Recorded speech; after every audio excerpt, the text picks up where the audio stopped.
Hello students, आज आपका topic solid state का लेक्चर नंबर 5, जिसमें आज हम यहाँ पर क्लोज पैकिंग के बारे में पढ़ेंगे। यानी कि क्रिस्टलाइन सॉलिड्स में होने वाले जो क्लोज पैकिंग है वो मेनली कितने प्रकार के होते हैं और उन पैकिंग्स में कैसा उनका स्ट्रक्चर बनता है, इसके बारे में आज हम यहाँ पे पढ़ेंगे। तो सबसे पहला, अगर हम close packing in crystalline solids की बात करें तो यहाँ पर 2 डायमेंशनल और 3 डायमेंशनल क्लोज पैकिंग के बारे में हम लोग पढ़ते हैं, जिनमें से अगर हम 2 डायमेंशनल क्लोज पैकिंग की बात करें तो ये मुख्यतः 2 प्रकार के होते हैं, जैसे हम कहते हैं स्क्वायर क्लोज पैकिंग और हेक्सागोनल क्लोज पैकिंग। क्या कहते हैं? स्क्वायर क्लोज पैकिंग और हेक्सागोनल क्लोज पैकिंग का नाम देते हैं, जो कि आपका कैसा होता है, 2 डायमेंशनल होता है। इसी के साथ साथ अगर हम 3 डायमेंशनल की तरफ जाएं तो 3 डायमेंशनल में आपका 3 प्रकार का क्लोज पैकिंग होता है, जिसमें से सबसे पहला हेक्सागोनल क्लोज पैकिंग, जिसे हम HCP के नाम से जानते हैं। दूसरा है यहाँ पे क्यूबिक क्लोज पैकिंग, जिसे CCP के नाम से जानते हैं।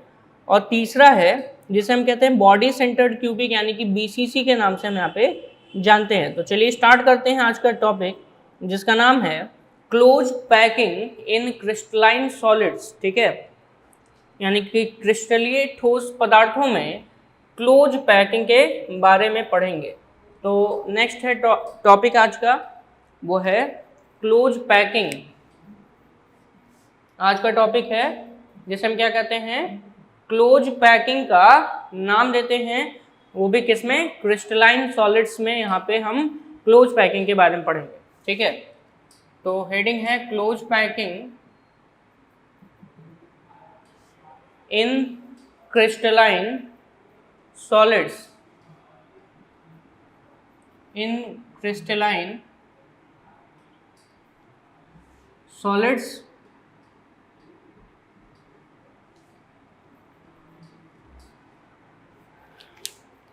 तो सबसे पहली बात, तो in the formation of crystals the constituent particles, जैसा कि आपको पता है कि क्रिस्टल के बनने में एटम्स, आयंस, मॉलिक्यूल्स, ये सभी क्लोजली पैक्ड होते हैं टुगेदर, यानी कि एक साथ क्लोजली पैक्ड होते हैं। ठीक है, तो in the formation of crystals the constituent particles like atoms, ions और molecules are closely packed together, यानी कि एक दूसरे से एकदम टाइटली जुड़े होते हैं। The closely packed arrangement is that in which maximum available space is occupied। ठीक है, यानी कि एक अगर हम closely packed arrangement की बात करें तो मैक्सिमम जो स्पेस अवेलेबल होता है वो ऑक्युपाइड होता है। ऑक्युपाइड मतलब एटम्स द्वारा उतना स्पेस क्या होता है, एकदम पूरा ऑक्युपाई किया जाता है, यानी कि घिरा रहता है। ठीक है, कवर्ड रहता है, बाकी स्पेस खाली नहीं रहता। यानी कि क्लोज्ड पैकिंग में यही होता है कि जो भी स्पेस बचा था वो क्या हो गया, ऑक्युपाइड हो गया। किसके द्वारा? एटम्स द्वारा, यानी कि पार्टिकल्स द्वारा, चाहे एटम्स हो, आयंस हो या मॉलिक्यूल्स हो, उनके द्वारा क्या हो गया, ऑक्युपाई हो गया। इसी को हम कहते हैं यहाँ पे close packing in crystalline solid का नाम देते हैं। अच्छा, अगर ऐसा होता है, यानी कि जितने भी स्पेस हैं उनको एटम्स, आयंस या मॉलिक्यूल्स द्वारा ऑक्युपाई कर लिया जाए, तो ऐसे समय में जो सॉलिड है उसकी डेंसिटी इंक्रीज कर जाती है, यानी कि मैक्सिमम डेंसिटी उसकी हो जाती है। ठीक है, तो डेंसिटी कैसी हो जाती है उसकी, मैक्सिमम डेंसिटी के आस यहाँ पे पहुंच जाता है। The closer the packing the greater is the stability of the packed system, यानी कि जितना ज़्यादा पैकिंग क्लोज होगा उतनी ही ज़्यादा उसकी स्टेबिलिटी होगी, यानी कि जो पैक्ड सिस्टम है उसकी स्टेबिलिटी उतनी ही ज़्यादा होगी। तो जैसा कि हेडिंग पड़ा है आपका यहाँ पे, close packing in crystalline solids, तो यहाँ पे ये ध्यान में रखिएगा कि closer the packing greater is the stability, ये ध्यान में रखिएगा, मेन पॉइंट है। क्लोजर द पैकिंग, पैकिंग जितनी अच्छी होगी ऐसे समय में ग्रेटर द स्टेबिलिटी, यानी कि उसकी स्टेबिलिटी उतनी ही ज़्यादा होगी। Greater the stability of the packed system, of the packed system, उस पैक्ड सिस्टम की स्टेबिलिटी उतनी ही ज़्यादा होती है। क्लियर? चलिए, इसी के साथ साथ अब हम 2 डायमेंशनल में क्लोज पैकिंग के बारे में पढ़ेंगे। तो हेडिंग है वो है आपका क्लोज पैकिंग इन 2D, क्लोज पैकिंग इन 2 डायमेंशंस, 2 डायमेंशंस, जिसमें से पहला है वो है आपका square close packing, square close packing, और दूसरा है जिसे हम कहते हैं यहाँ पर हेक्सागोनल क्लोज पैकिंग का नाम देते हैं। दूसरा यहाँ पे क्या नाम देते हैं, वो है हेक्सागोनल क्लोज पैकिंग का नाम देते हैं। किसमें? 2 डायमेंशंस में, यानी कि जिसे हम क्या कहते हैं 2D का नाम देते हैं। तो क्लोज पैकिंग इन 2D, जिसमें से सबसे पहला स्क्वायर क्लोज पैकिंग और दूसरा है हेक्सागोनल क्लोज पैकिंग, यहाँ पे नाम दिया जाएगा।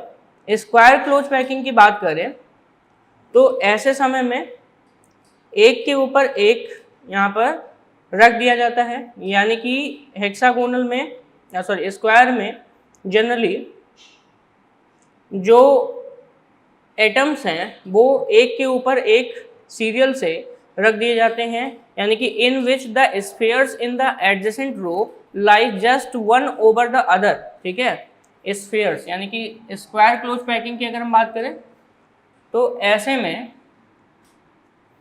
Sphere of other row just lie, यानी कि जस्ट ओवर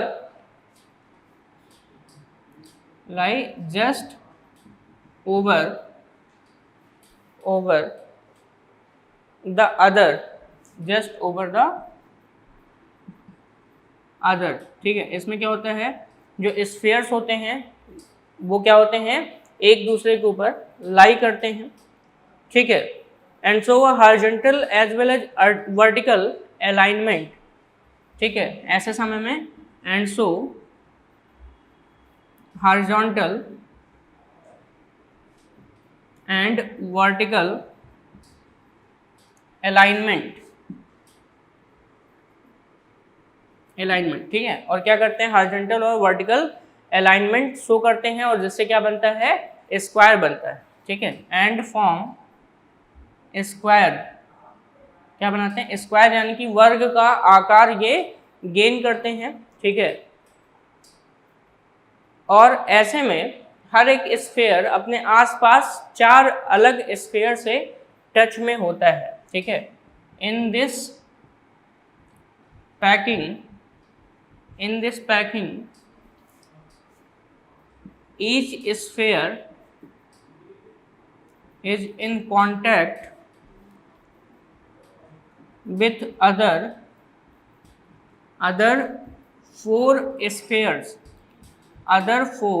spheres, ठीक है, यानी कि बाकी के 4 स्फीयर्स द्वारा ये क्या होते हैं, कांटेक्ट में होते हैं। ठीक है, वो भी किसकी बात कर रहे हैं हम, स्क्वायर क्लोज पैकिंग की बात कर रहे हैं। इसके बाद हम बात करेंगे हेक्सागोनल के बारे में, बट इसके डायग्राम्स को भी देख लेते हैं। क्लोज पैकिंग में सबसे पहला स्क्वायर क्लोज पैकिंग, तो इसमें अगर हम स्क्वायर क्लोज पैकिंग के बारे में देखेंगे तो कुछ इस तरीके से स्ट्रक्चर है, ध्यान से देखिएगा। एक रो वो आपका अगल बगल है इस तरीके से, ये एटम्स के रो हैं जस्ट अगल बगल, और इसी के जस्ट ऊपर अगला इस तरीके से रो रखा गया है, ये रो ऐसे रखा गया, जस्ट ऊपर ही ऊपर रखा गया है। ठीक है, जिससे कि अगर आप देखेंगे तो यहाँ पर जो एटम्स टच में हैं, ठीक है, उनको दिखाने का तरीका है, ध्यान से देखिएगा। ये मान लेते हैं सेंटर में एटम ये है, एटम नंबर 1, तो ये अगल बगल 1 2, 3 और 4 ये 4 एटम्स के कांटेक्ट में है। तो ऐसे समय में एक के ऊपर एक आपका क्या है, एटम है, ठीक है, यानी कि जितने भी स्फीयर्स हैं सब एक के ऊपर एक रखे गए हैं, ठीक है। ये पहली लेयर हो गई, ये दूसरी लेयर हो गई, ये तीसरी, ये चौथी, ऐसे लेयर करके रखी गई है। और ये आपका 2 डायमेंशनल में रखा गया है। कैसे रखा गया? 2 डायमेंशनल में। और एक एटम जो है या एक जो स्फीयर है वो बाकी 4 स्फीयर के टच में है, यानी कि 4 स्फीयर। तो सेंटर में ये एटम मान लीजिए या स्फीयर मान लीजिए, और बाकी के 1, 2, 3, 4 एटम्स के टच में यहाँ पे दिखाया गया है। नेक्स्ट है आपका, वो है हेक्सागोनल क्लोज पैकिंग, वो भी किसमें? 2 डायमेंशनल में। हेक्सागोनल क्लोज पैकिंग वो भी किसमें? 2 डायमेंशनल में। तो चलिए नेक्स्ट स्टार्ट करते हैं, वो है हेक्सागोनल क्लोज पैकिंग इन 2 डायमेंशन।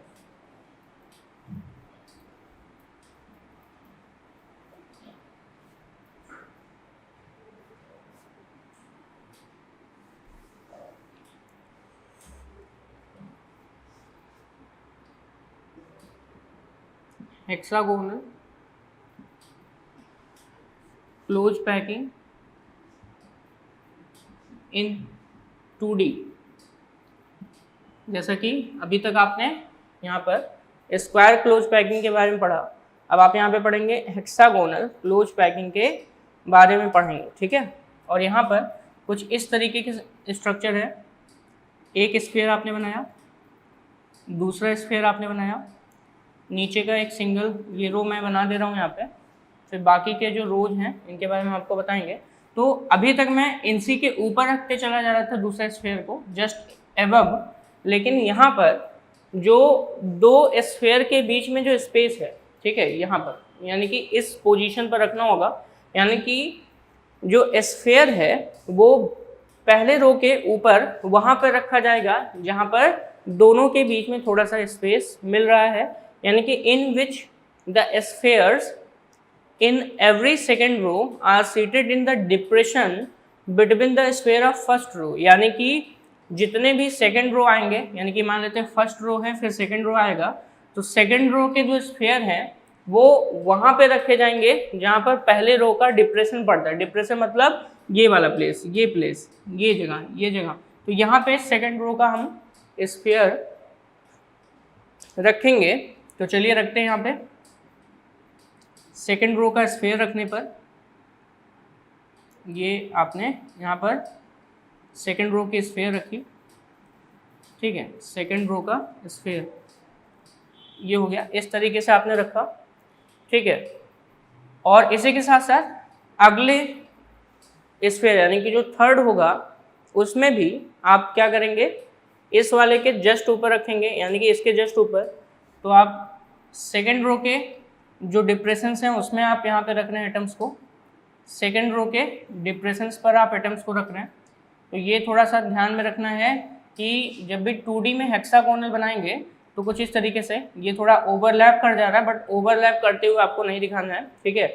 तो ऐसे समय में आप देख रहे हैं कि नीचे की जितने भी रोज हैं, यानी कि नीचे का जो सबसे पहला रो है उसके डिप्रेशंस पर आपने क्या रखा है, यहाँ पे दूसरा ही रो का एटम रखा है, फिर दूसरे रो के डिप्रेशंस पर तीसरे रो का, और तीसरे रो के डिप्रेशंस पर आपने चौथे रो का रखना है।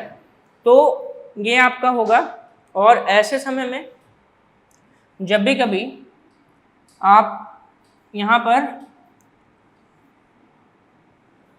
एटम्स देखेंगे तो एक सिंगल एटम 6 एटम के टच में होगा। कितने एटम्स के टच में होगा? एक सिंगल एटम यानी कि सिंगल स्फीयर बाकी 6 एटम्स के टच में होगा। मान लेते हैं अगर हम इसकी बात करें तो ये अपने आसपास 1, 2, 3, 4, 5 और 6 एटम के टच में है, यानी कि जितने भी एटम्स हैं सब आसपास 6 एटम्स या 6 स्फीयर के टच में होते हैं, ठीक है। तो ये तो हो गया किसके बारे में, हेक्सागोनल क्लोज पैकिंग के बारे में, ठीक है। यहीं पर अगला है क्लोज पैकिंग इन 3 डायमेंशन, ठीक है। नेक्स्ट है क्लोज पैकिंग, वो भी किसमें, 3 डायमेंशन में, जिसमें से 3 आते हैं। और वो 3 कौन कौन से हैं? हेक्सागोनल क्लोज पैकिंग, दूसरा है वो है आपका क्यूबिक क्लोज पैकिंग, और तीसरा है आपका जिसे हम कहते हैं बॉडी सेंटर्ड क्यूबिक का नाम देते हैं। तो नेक्स्ट हेडिंग है आपका, वो है क्लोज पैकिंग इन 3 डायमेंशन।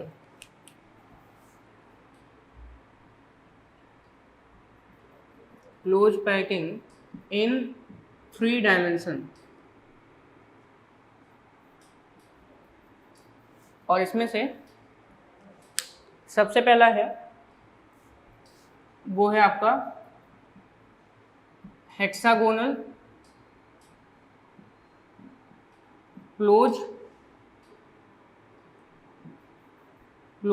पैकिंग, या जिसे हम क्या कहते हैं HCP का नाम देते हैं। दूसरा है वो है आपका क्यूबिक क्लोज पैकिंग। दूसरा है क्यूबिक क्लोज पैकिंग, जिसे हम क्या कहते हैं CCP का नाम देते हैं। और तीसरा है वो है आपका बॉडी सेंटर्ड क्यूबिक, यानी कि जिसे हम BCC का नाम देते हैं। तो क्लोज पैकिंग इन 3 डायमेंशन में सबसे पहला वो है आपका यहाँ पर वो है हेक्सागोनल क्लोज पैकिंग, जिसे HCP का नाम देते हैं। किसका नाम देते हैं? HCP का नाम देते हैं। तो हेक्सागोनल क्लोज पैकिंग में जो लेयर्स हैं वो आपके कैसे होते हैं? AB टाइप के होते हैं। किस तरीके के? AB टाइप के होते हैं। यानी कि अगर हम क्लोज पैकिंग इन 3 डायमेंशन की बात करें तो ऐसे समय में सबसे पहला है कि in order to develop 3 dimensional close packing, hexagonal close packing in the first layer रहने देते हैं। यानी कि पहले लेयर में कैसा होगा? हेक्सागोनल क्लोज पैकिंग पाया जाएगा।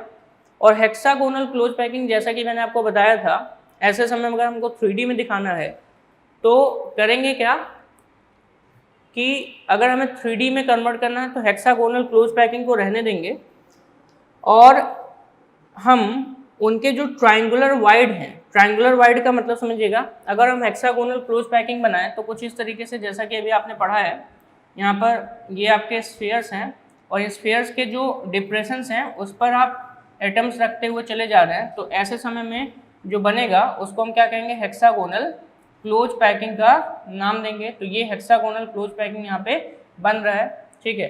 फिर अगले में भी आप ऐसे ही करेंगे, ठीक है। यहाँ पे रख दिया आपने, यहाँ पे अगला है, तो इस तरीके से आपका बनता चला जाएगा, ठीक है। इस तरीके से यहाँ पर ये बनता चला जाएगा।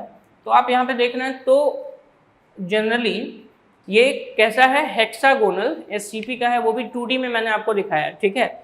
अगर हम इनके पहले लेयर को A नाम दे दें, सभी को A नाम दे देते हैं, ये सभी कैसे A हैं, स्मॉल a, तो जो दूसरी लेयर हम रखेंगे वो कहाँ पे रखेंगे? वाइड्स के ऊपर। वाइड्स मतलब ये जो ट्रायंगुलर वाइड देख रहे हैं आप, 1 2 और यहाँ पे 3, तो ये जो इस तरीके का जो वाइड दिख रहा है, वाइड मतलब स्पेस होता है, इस वाइड के ऊपर हम एक अगला लेयर रखेंगे। यानी कि मान लेते हैं ये पहली लेयर है, वो कैसी? हेक्सागोनल है, तो उसके ऊपर जो नेक्स्ट रखेंगे वो कहाँ रखेंगे? जो स्पेस खाली दिख रहा होगा स्फीयर्स के बीच में, जैसे हम ट्रायंगुलर वाइड का नाम देते हैं, तो ये कुछ ट्रायंगल शेप में देखिए आपको दिख रहा होगा इस तरीके से।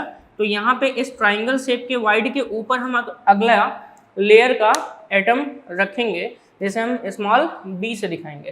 तो अब हम इसके ऊपर रख रहे हैं, ठीक है। ये ऐसे रखा, ये इस तरीके से, ये इस तरीके से, तो जैसे हम नाम क्या दे रहे हैं? b नाम देते हैं, ठीक है। तो ये आपका कौन सा लेयर हो गया?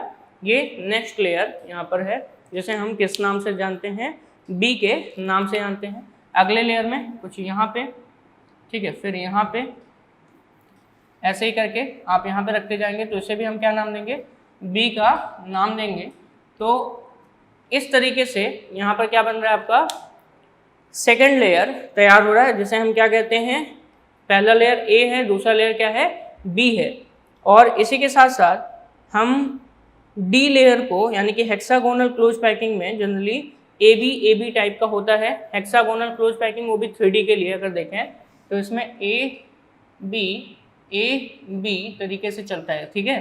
तो ए बी यानी कि पहला लेयर ए है, फिर आपका यहाँ पे बी मिलेगा, यानी कि पहले लेयर में आपको यहाँ पर दिख रहा होगा कि ऐसे समय में एक एटम जो है वो 6 एटम के कांटेक्ट में है। एक एटम हेक्सागोनल एससीपी में 6 एटम के कांटेक्ट में होता है, लेकिन वहीं पर अगर हम बी में जाएं तो बी में कुछ आपको इस तरीके से दिखेगा लेयर में, वो मैं आपको यहाँ पे दिखा दे रहा हूँ। हेक्सागोनल क्लोज पैकिंग की बात कर रहे हैं हम, तो अभी 3 तरीके की क्लोज पैकिंग 3D है, जिसमें से हम सबसे पहले की ही बात कर रहे हैं। तो ऐसे समय में पहला लेयर तो हेक्सागोनल होगा जो भी 2D का था, दूसरा लेयर जो स्पेस खाली उस पर रखा गया है, और तीसरा लेयर फिर से जो ए हैं उनके बीच का जो स्पेस है उस पर रखा जाएगा। यानी कि ऐसे समय में कुछ इस तरीके से स्ट्रक्चर आपको देखने को मिलेगा।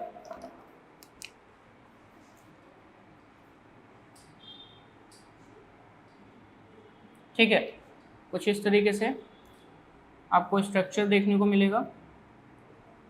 ये आपका ऊपर लेयर, अपर लेयर और नीचे का लेयर, ठीक है, जिसमें से अगर आप इनको कॉर्नर्स को मिलाएंगे तो इसको यहाँ से मिलाइए, यहाँ से और यहाँ से, तो सेंटर में एक हो गया, साइड में एक इधर, एक इधर, एक इधर, इधर और इधर, यानी कि टोटल 6 हैं। सेंटर में एक एटम है, ये हो गया आपका ए लेयर, ठीक है। इसी के बाद अगला जिसको मिला देते हैं, इसको इस वाले से, इसको भी इस वाले से, इसे भी हम यहाँ से मिलाएंगे और इसे भी हम यहाँ से मिला देते हैं।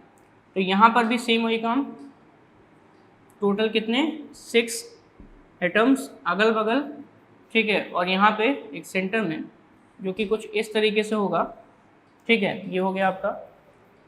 तो नीचे लेयर ए है, ऊपर लेयर ए है, बीच में लेयर कौन सा है, बी का लेयर है, और बी का जो लेयर है वो कुछ इस तरीके से है,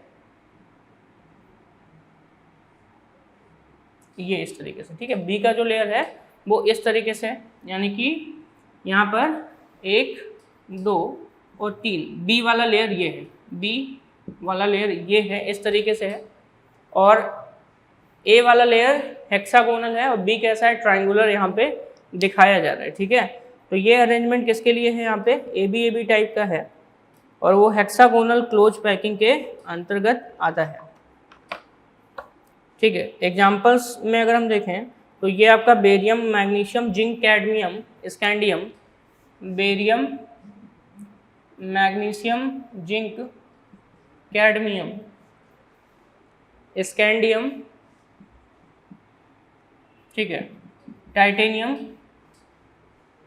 जर्कोनियम, रुबिडियम आदि में यहाँ पे पाया जाता है, एक्सेट्रा। इन सभी में हेक्सागोनल क्लोज पैकिंग पाई जाती है, ठीक है। इसी के साथ साथ नेक्स्ट है जिसे हम क्या कहते हैं, क्यूबिक क्लोज पैकिंग का नाम देते हैं। क्या नाम देते हैं, क्यूबिक क्लोज पैकिंग का नाम देते हैं।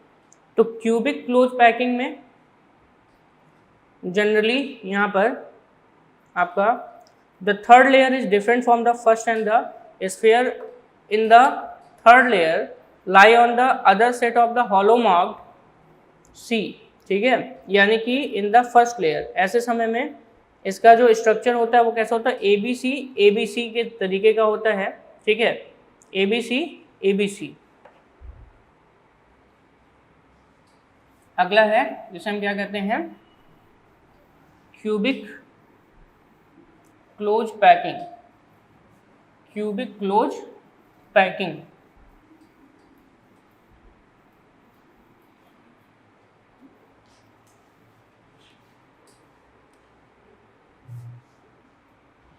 दूसरा है क्यूबिक क्लोज पैकिंग, जिसे CCP का नाम देते हैं। तो क्यूबिक क्लोज पैकिंग में जनरली जो स्ट्रक्चर है वो आपका इस तरीके से है, ए हुआ, बी हुआ और यहाँ पे सी, ए बी सी टाइप का यहाँ पे स्ट्रक्चर होता है, ABC यानी कि एक तरीके से अगर देखें तो तीनों लेयर यहाँ पे क्या होते हैं, डिफरेंट होते हैं। जनरली इससे पहले जो हमने पढ़ा है वो A B ऐसे करके, तो यहाँ पे A है और थर्ड लेयर, यानी कि जो पहला लेयर है और सेकंड लेयर तो डिफरेंट है, लेकिन थर्ड और फर्स्ट लेयर सेम होते हैं, ठीक है। लेकिन यहीं पर अगर हम ABC तरीके से देखें तो ऐसे समय में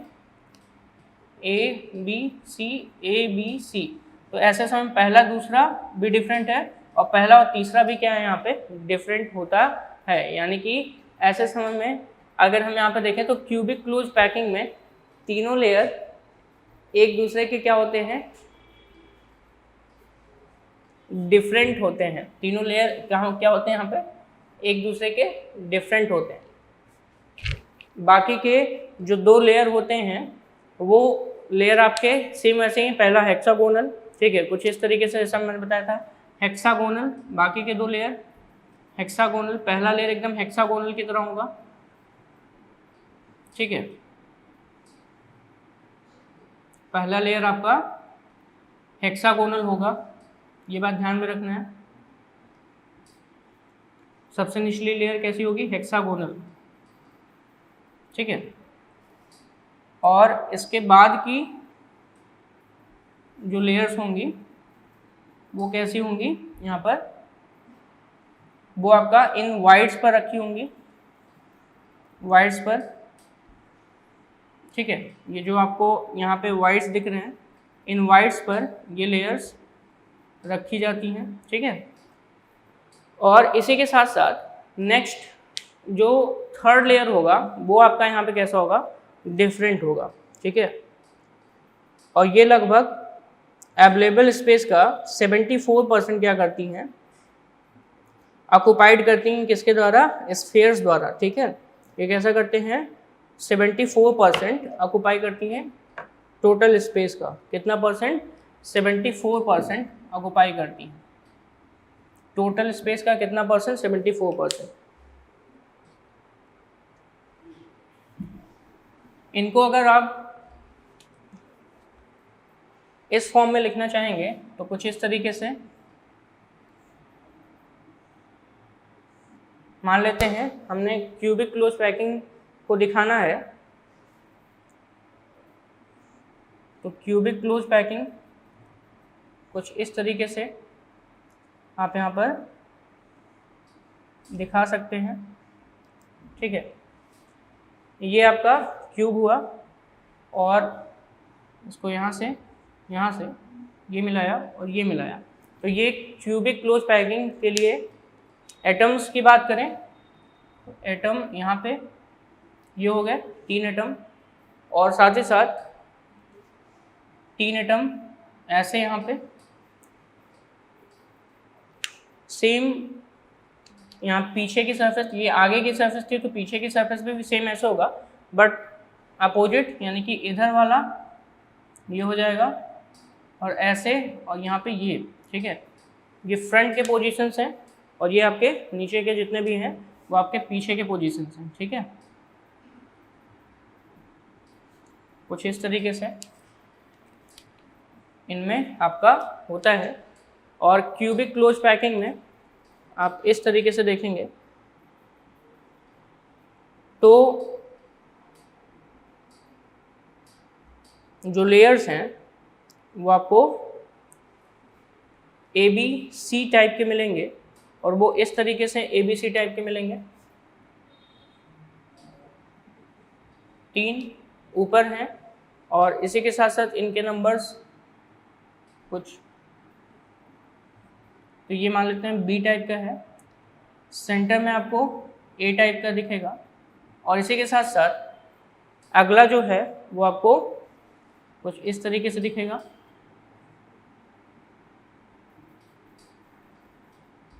ठीक है। ये आपको कौन सा है, यहाँ पे C टाइप का दिखेगा, ठीक है। तो ये है आपका क्यूबिक क्लोज पैकिंग, यानी कि जैसे हम FCC भी कहते हैं, फेस सेंटर्ड क्यूबिक कहते हैं, वो भी किसके लिए, 3 डायमेंशन के लिए है। यहीं पे बॉडी सेंटर्ड क्यूबिक की अब हम बात करेंगे, ठीक है, किसके लिए, बॉडी सेंटर्ड। तो अब हम बॉडी सेंटर्ड क्यूबिक के बारे में यहाँ पे देखेंगे, लेकिन इससे पहले हम फेस सेंटर्ड क्यूबिक यानी कि क्यूबिक क्लोज पैकिंग के कुछ एग्जांपल्स जिनमें ये पाए जाते हैं उनके बारे में लिख लेते हैं। तो जो सीसीपी अभी आपने पढ़ा है ये जनरली कहाँ पर, कॉपर सिल्वर गोल्ड निकिल यानी कि copper silver gold nickel platinum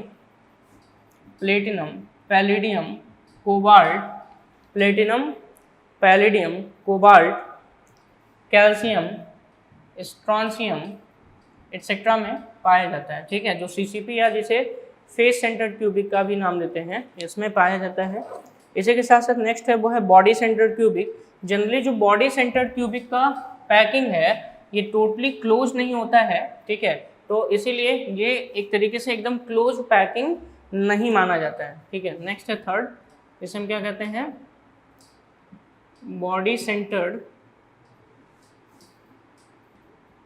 cubic यानी कि BCC।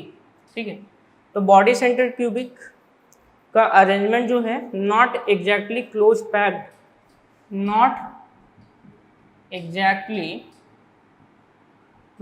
पैक्ड, उसमें जो अरेंजमेंट होता है वो कुछ इस तरीके से होता है। पहली लेयर के एटम्स थोड़े दूर दूर होते हैं। ठीक है, और बाकी जो एटम्स होते हैं वो भी इसी के जस्ट ऊपर लेकिन दूर होते हैं। यानी कि जो पहला लेयर है वो एक दूसरे के टच में नहीं होता है, पहला लेयर एक दूसरे के टच में नहीं होता है। ठीक है, यानी कि एक दूसरे से ये क्या होते हैं, पहला लेयर आपके क्या होते हैं, दूर होते हैं, और सभी जो एटम्स होते हैं, स्फीयर्स होते हैं, एक दूसरे के जस्ट क्या होते हैं, ऊपर होते हैं, एक दूसरे के ऊपर होते हैं। इसी के साथ साथ जो सेकंड लेयर होती है वो 4 एटम्स के या 4 स्फीयर्स के कांटेक्ट में होती है। तो कुछ इस तरीके से एक, ठीक है, 4 स्फीयर के क्या होती है, कांटेक्ट में होती है। यहीं पे अगला भी अगर हम बनाएंगे तो वो भी आपका इन 4 एटम्स के कांटेक्ट में होगी। ठीक है,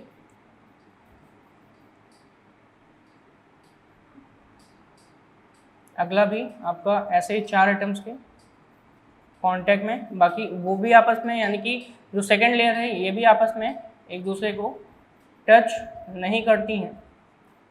ठीक है, बस इनका कांटेक्ट कितने एटम्स के लिए होता है, 4 एटम्स के लिए होता है। ठीक है, तो ये आपका हो गया।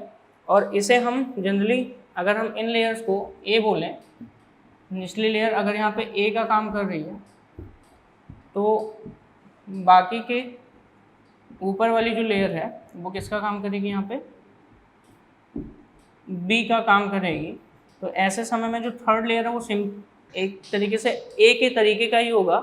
यानी कि अगर इसके ऊपर भी थर्ड लेयर बनाए तो थर्ड लेयर आपका ए की तरह ही होगा। तो ये आपका बी हो गया। ठीक है, ये बी हो गया। और जनरली जो बी है वो इस तरीके से रखा गया है कि 4 एटम्स ए लेयर के ऐसे हैं और बी को हमने जस्ट इसके ऊपर रखा है। ठीक है, तो ये हो गया। तो ये 4 ए हो गए और यहाँ पे एक सिंगल बी हो गया। तो जो दूसरे लेयर का एटम है वो 4 एटम के कांटेक्ट में, 4 एटम्स के कांटेक्ट में यहाँ पर रखा गया है। ठीक है, और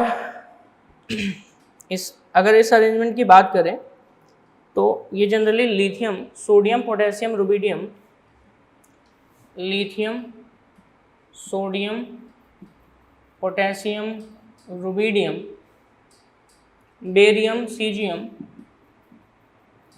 vanadium, barium, caesium, vanadium, chromium, molybdenum etcetera इनमें पाया जाता है। बॉडी सेंटर्ड क्यूबिक इनमें पाया जाता है। ठीक है, साथ ही साथ आयरन में भी बॉडी सेंटर्ड क्यूबिक यहाँ पे क्रिस्टल सिस्टम या क्लोज पैकिंग पाई जाती है। और इसको जनरली आप इस तरीके से भी लिख सकते हैं, डायग्रामेटिक अगर इसको बनाएं तो यहाँ पर क्यूबिकल सिस्टम में अगर आप इसको दिखाना चाहते हैं तो एक क्यूब आपने बनाया, ठीक है, ये आपने क्यूब बनाया। क्यूब के सभी 8 कॉर्नर्स पर, यहाँ पर जितने 8 कॉर्नर्स हैं, सभी 8 कॉर्नर्स पर ए है, सभी 8 कॉर्नर्स पर कौन है, ए है। और इसी के साथ साथ सेंटर में एकदम यहाँ पे क्या है, वो है बी है, ठीक है, सेंटर पे कौन है, बी है। तो 4 एटम्स नीचे और 4 एटम्स ऊपर, और एक एटम जो बी का है वो ऊपर के 4 एटम्स को और नीचे के 4 एटम्स को क्या कर रहा है, टच करता है। तो ऐसा सिस्टम क्या होता है, इसे हम क्या कहते हैं, बीसीसी का नाम देते हैं। किसका नाम देते हैं, बीसीसी का नाम देते हैं, ठीक है। तो कुछ कंपैरिजन्स हैं एससीपी, एफसीसी यानी कि सीसीबी और बीसीसी के बारे में, जिनको हम यहाँ पे देख लेते हैं।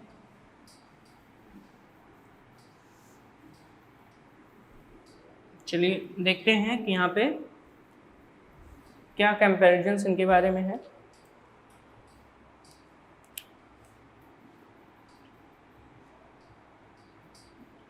HCP है, CCP है और BCC बॉडी सेंटर्ड क्यूबिक, जिनमें से यहाँ पे इनकी प्रॉपर्टी है, प्रॉपर्टी क्या क्या है उनके बेसिस पर BCC, इनके बारे में देखेंगे। प्रॉपर्टी की बेसिस देखें तो अरेंजमेंट ऑफ पैकिंग सबसे पहला है, वो है arrangement of packing. Arrangement of packing की बात करें तो SCP कैसा होता है, क्लोज पैक्ड होता है, ये भी क्लोज पैक्ड होता है, नॉट क्लोज पैक्ड होता है, नॉट क्लोज, ये क्लोज पैक्ड है, ये भी क्लोज पैक्ड है, नॉट क्लोज पैक्ड, ठीक है। इसी के साथ साथ अरेंजमेंट ऑफ पैकिंग के बाद नेक्स्ट है आपका type of packing. Type of packing, तो टाइप ऑफ पैकिंग जनरली यहाँ पर ए बी टाइप का, ए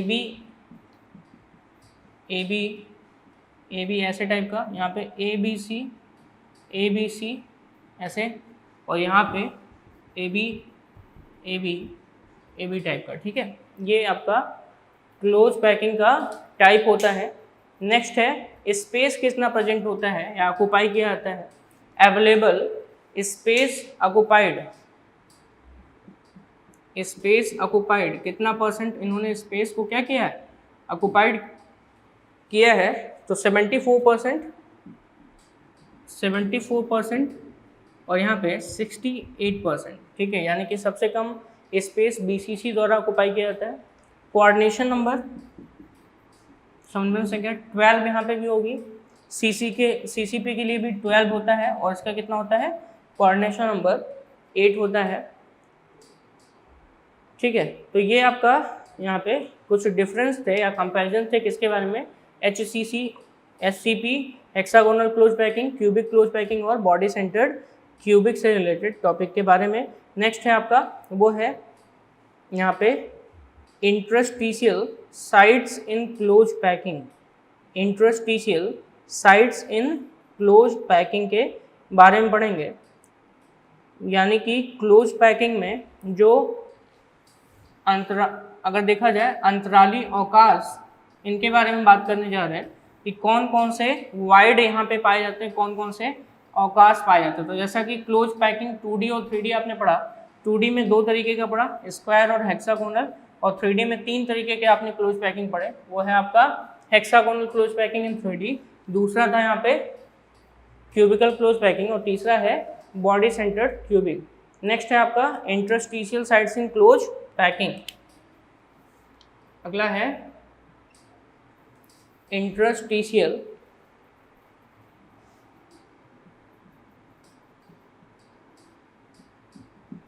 साइट्स इन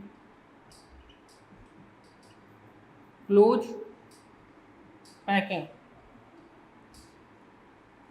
ठीक है। तो क्लोज पैकिंग में जो इंटरस्टिशियल साइट्स हैं इनके बारे में देखेंगे। तो जितने भी क्लोज पैकिंग है सब में कुछ ना कुछ स्पेस जो है वो लेफ्ट हो जाता है, और स्फेयर्स के बीच में जो स्पेस लेफ्ट होता है तो उन्हीं स्पेसेस को हम क्या कहते हैं, इंटरस्टिशियल साइड या वाइड या होल का नाम देते हैं, ठीक है। इन क्लोज पैकिंग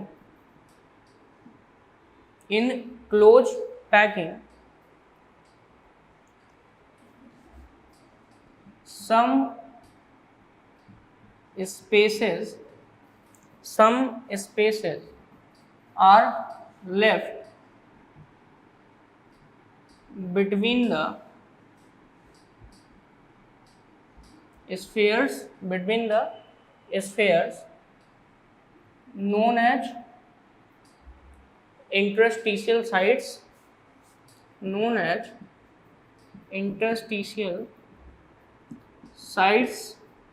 कमा नेक्स्ट है वो है वाइड्स, और इसी के साथ साथ होल भी कहा जाता है। इन्हें क्या कहा जाता है, इंटरस्टिशियल साइट्स, वाइड्स, या इन्हें हम क्या कहते हैं, होल भी कहते हैं, ठीक है। और जनरली 4 टाइप्स के होते हैं। कितने टाइप्स के होते हैं, मुख्यतः 4 टाइप्स के यहाँ पर होते हैं। तो ये 4 टाइप्स कौन कौन से हैं, सबसे पहला अगर देखा जाए तो ये कितने टाइप्स के होते हैं, 4 टाइप्स। नेमिंग पहले लिख लेते हैं हम इनका। पहला है ट्राइगोनल वाइड, दूसरा यहाँ पर वो है आपका टेट्राहेड्रल वाइड, दूसरा है टेट्राहेड्रल वाइड, तीसरा है ऑक्टाहेड्रल वाइड का मतलब अवकाश, अंतराली अवकाश कहते हैं इसको। और चौथा है वो है आपका क्यूबिकल वाइड। चौथा है जैसे हम क्या कहते हैं, क्यूबिकल वाइड, यानी कि क्यूबिक वाइड का नाम देते हैं, ट्राइगोनल, टेट्राहेड्रल, ऑक्टाहेड्रल और क्यूबिक वाइड का नाम देते हैं। जनरली ट्राइगोनल वाइड कैसे बनता है, वो है 3 स्फेयर्स एक दूसरे के टच में अगर होते हैं तो यहाँ पे ट्राइगोनल वाइड बनेगा कुछ इस तरीके से, ठीक है। ये 3 स्फेयर्स एक दूसरे के टच में है तो ये स्पेस जो है यही आपका वाइड बनता है, जिसे हम क्या कहते हैं, ट्राइगोनल वाइड का नाम देते हैं। बीच में जो स्पेस आप यहाँ पे देख रहे हैं ये स्पेस आपका क्या है, ये ट्राइगोनल वाइड का काम करेगा, ठीक है। जिसकी अगर हम देखें तो जो रेडियस है वो किस तरीके से है, आपका radius of the spherical trigonal void, ये आप निकालने का तरीका होता है r equal to 0.155 capital R equal to 0.155 capital R, जहाँ पे क्या है, ट्राइगोनल वाइड का रेडियस स्मॉल r से दिखाया गया है और कैपिटल R से जो स्फेयर्स हैं उनकी रेडियस यहाँ पे दिखाई गई है। क्लोजली पैक्ड स्फेयर्स की रेडियस यहाँ पे दिखाई गई है। नेक्स्ट है आपका वो है टेट्राहेड्रल वाइड। क्या है, टेट्राहेड्रल वाइड यहाँ पे है। टेट्राहेड्रल वाइड में अगर आप देखेंगे तो कुछ इस तरीके से टेट्राहेड्रल वाइड,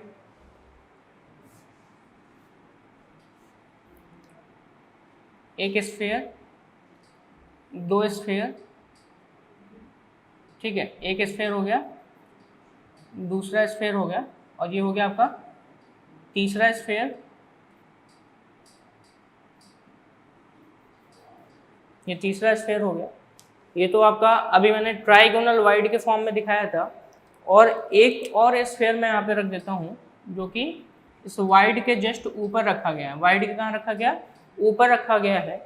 तो 3 आपके स्फेयर नीचे रखे गए हैं, ठीक है, 3 आपके स्फेयर कहाँ हैं, नीचे हैं, और एक उसके ऊपर रखा गया वाइड के जस्ट ऊपर, यानी कि ट्राइगोनल वाइड के ऊपर तो ऐसे समय में जो बनता है उसको हम क्या कहते हैं, टेट्राहेड्रल वाइड का नाम देते हैं। क्या नाम देते हैं, टेट्राहेड्रल वाइड का नाम देते हैं, ठीक है। और ऐसे समय में जब इसका आप फॉर्मूला देखेंगे तो वो मिलेगा आपको small r equal to 0.225 into capital R, 0.225 into capital R।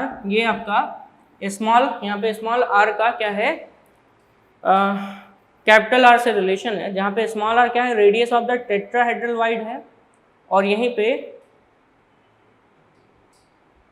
Capital R क्या है, वो है radius of the sphere forming tetrahedral void है, ठीक है।